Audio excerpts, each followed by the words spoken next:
வணக்கம். நிஜத்தின் நிழலுக்கு உங்களை வரவேற்கிறேன். நீங்க ஆன்லைன்ல ஃபுட் ஆர்டர் பண்ணும்போது ஏன் பில் மட்டும் எக்கச்சக்கமா வருதுன்னு என்னைக்காவது யோசிச்சு பார்த்திருக்கீங்களா? வாங்க, இன்னைக்கு இந்த ஃபுட் டெலிவரி ஆப்ஸோட விலை உயர்வுக்கு பின்னாடி என்ன இருக்குன்னு கொஞ்சம் ஆழமா பார்க்கலாம். யோசிச்சு பாருங்க.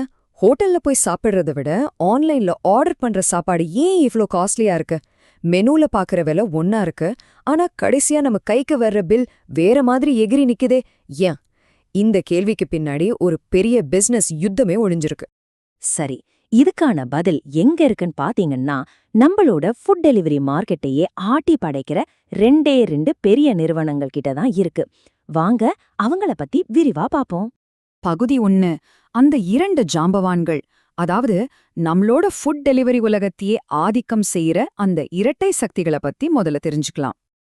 அந்த 2 நிறுவனங்கள் வேற யாரும் இல்ல, நம்ம எல்லாருக்கும் நல்லா தெரிஞ்ச ஸ்விக்கியும் ஜொமேட்டோவும் தான். இன்னைக்கு இந்தியாவோட ஃபுட் டெலிவரி மார்க்கெட்ல கிட்டத்தட்ட முழு கண்ட்ரோலும் இவங்க கையில தான் இருக்கு. பிசினஸ்ல இதை டூஆப்பிலி அப்படின்னு சொல்லுவாங்க, அதாவது இரட்டை ஆதிக்கம்.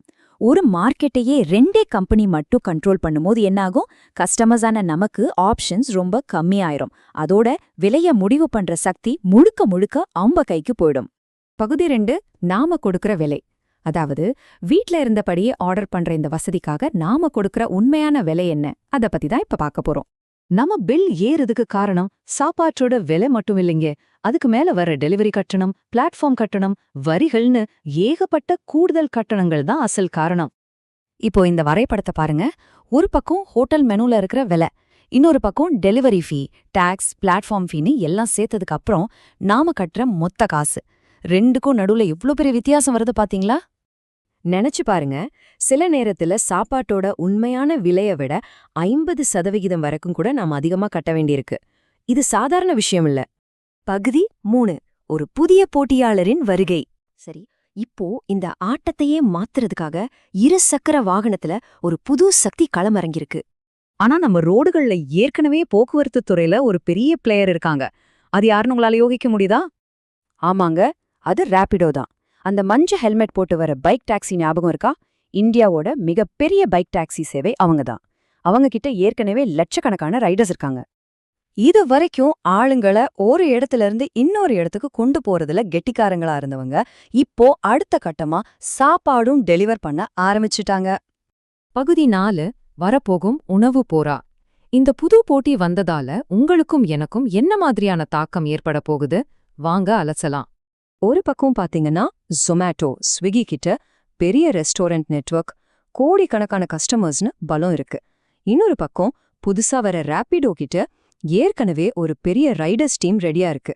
இதனால அவங்களால கம்மி கமிஷன்லயும் குறைஞ்ச டெலிவரி கட்டணத்திலையும் சர்வீஸ் கொடுக்க முடியும். ஒரு பிசினஸ் அனலிஸ்ட் சொல்ற மாதிரி, ஒரு மார்க்கெட்ல போட்டி அதிகமாக அது கஸ்டமர்ஸான நமக்கு தான் லாபம். விலையும் குறையும், சர்வீஸும் நல்லா இருக்கும். இதுதான் பொதுவான ஒரு பொருளாதார விதி.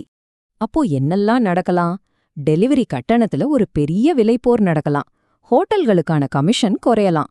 நமக்கு நிறைய ஆப்ஷன்ஸ் கிடைக்கலாம். ஆனா இதுல ரொம்ப முக்கியமா நாம கவனிக்க வேண்டியது ஒன்னு இருக்கு.